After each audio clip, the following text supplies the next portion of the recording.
Hello guys, welcome back to my channel. If you're new here, welcome. If you've been here since I don't know when, aren't you glad to see my face? Literally guys, I'm so silly today, but yeah, I'm in a good mood. So if I keep smiling even though I'm talking about something serious, just just go along with it. So make sure you like, click and subscribe. Nearly forgot to say that. Yeah, watch my videos, enjoy yourself, settle down.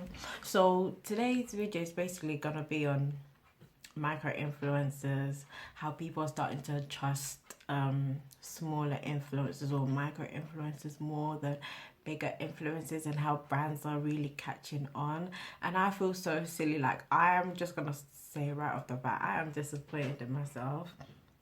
Because on my Instagram, people do reach out to me, yeah. But like, oh, can you do this for half the price? Blah, blah, blah. And I'm not going to lie, I'm a bit lazy. I'm probably one of the laziest influencers, even though, guys, I do upload quite regularly. Come on, like, you have to give that to me. I do operate quite regularly for someone that isn't as big. And I'm sort of, I do like, you know, beauty, commentary, whatever you want to call it.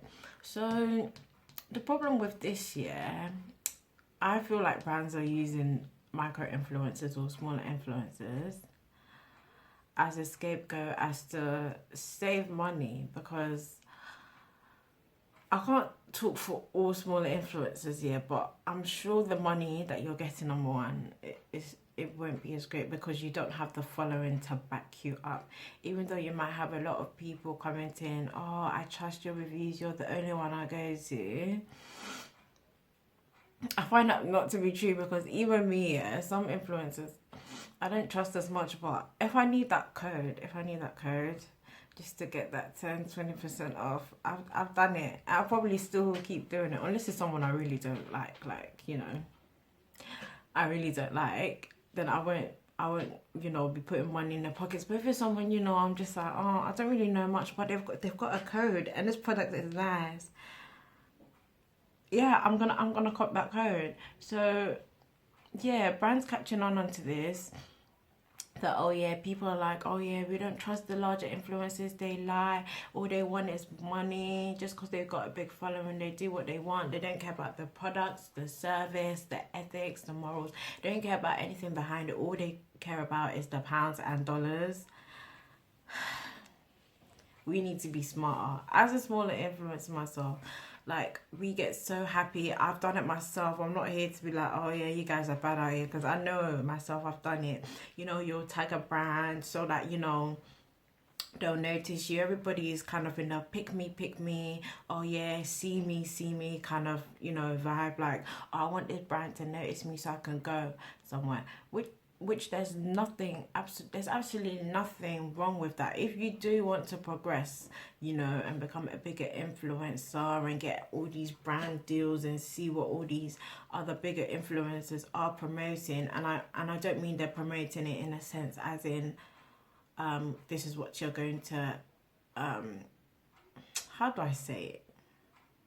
This is what you're going to get, as in they're being paid to say this is a life you get, but through their lifestyles, they just show like free vlogs. Do you guys understand? Like, free vlogs, they're not particularly saying, oh yeah, this is what's going to happen to you as per se, but they are some, how do you say that word? Not subconsciously, the other was subliminal. I'll put it up there. Listen, English is not my first language, so guys, I'm trying. But yeah, so there's absolutely nothing wrong with that. If you want to keep tagging brands, you know, notice me, and then, you know, people taking in stuff from brands, that's absolutely fine. But I think there should be like a baseline where we shouldn't just throw ourselves and look so desperate. Yeah, sometimes I feel like people look so desperate because they don't have that large phone. They look so desperate, begging brands and taking stuff for free. Oh, taking stuff for free. You have to be so careful when you're taking stuff for free from brands, because it lowers the baseline for everybody else. It will be like, let's say I take stuff for free constantly. They will expect other influencers to take it for free, and it's not particularly fair, especially for people that are trying to like build their following up. They'll be like, oh, this person would do it for free, so why wouldn't you? It kind of lowers the value of all of us.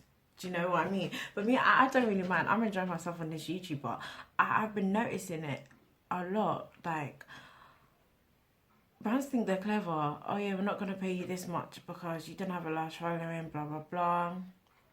I don't know. And you guys, we really need to be... Oh, my camera, sorry.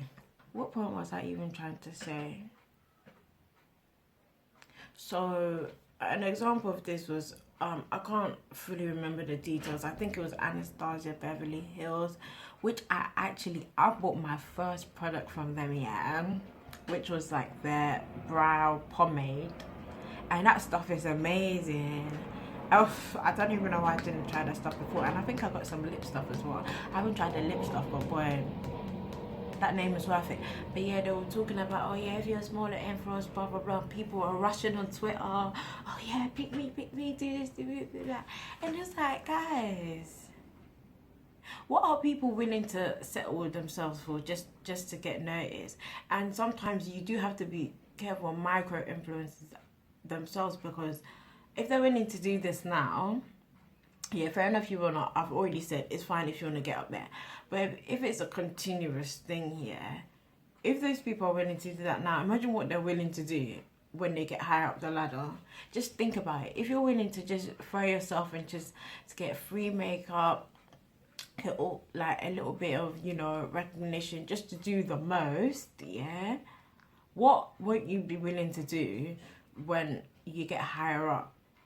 When you get into those positions, so like, well, when you didn't have that many followers, you were willing to do this. Why can't you do this now? People feel pressure to, you know, change, and that's why sometimes you might see influencers that, you know, followed when they had a smaller following, suddenly, you know, change, because behind the scenes they were accepting little deals here and there, you know, trying to get acceptance, trying to get in there, maybe not working as hard as they need to, taking little shortcuts, and suddenly they change and they're like, oh, this person's changed. But that's because they probably, not all, I feel like I always need to say this, not all, probably did a little, you know, trade and share, did a little compromise, and here we are. And I'm not really for that. I don't know. I'm not willing to break myself, break my bank, break certain things just to, you know, be up there with certain brands. And I know it does look good and it will benefit you. And like I said before, it depends on what you want to come on YouTube to do. Like, some people really want to be a beauty guru, yeah, but you're breaking the bank. I see people doing it and it actually breaks my heart. You're actually breaking the bank. Fair enough, you have a job that can support you buying new products every 24 hours. You're breaking the bank trying to hop up with people with a higher following that get things in PR. Majority, I'm going to say majority, get things in PR and use those things, put ad, blah blah blah, and you're like, okay, I want to do a review as soon as this product comes out so that I can get enough following and try and climb up there. You're breaking yourself, you're breaking your back, and you're still not getting there. And fair enough, these things take time. Some people, yeah, come onto YouTube and they can get 1,000 followers like that. Some of us, you know, struggle a little bit, but pardon me, technically not really a struggle. Like, you get there when you get there. Like, enjoy yourself, do what you came here to do. But some people that really want that kind of lifestyle are breaking their banks and they're still selling themselves out and they're still not getting where they want to be. And that's why you have to be careful. You have to look for all these brands that will be messaging you. If I can find the screenshots, or if I haven't deleted them already, of certain brands messaging me.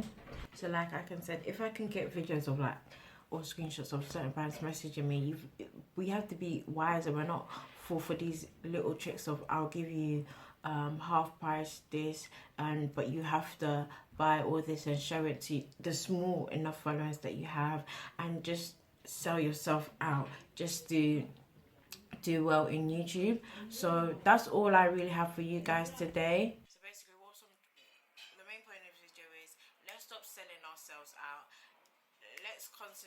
came on YouTube to do. Let's be careful of people trying to cheat us and sell us out for a quick buck, and keep on being creative basically. So thank you guys for watching my video. Make sure to like, click and subscribe, and I'll see you guys in my next video.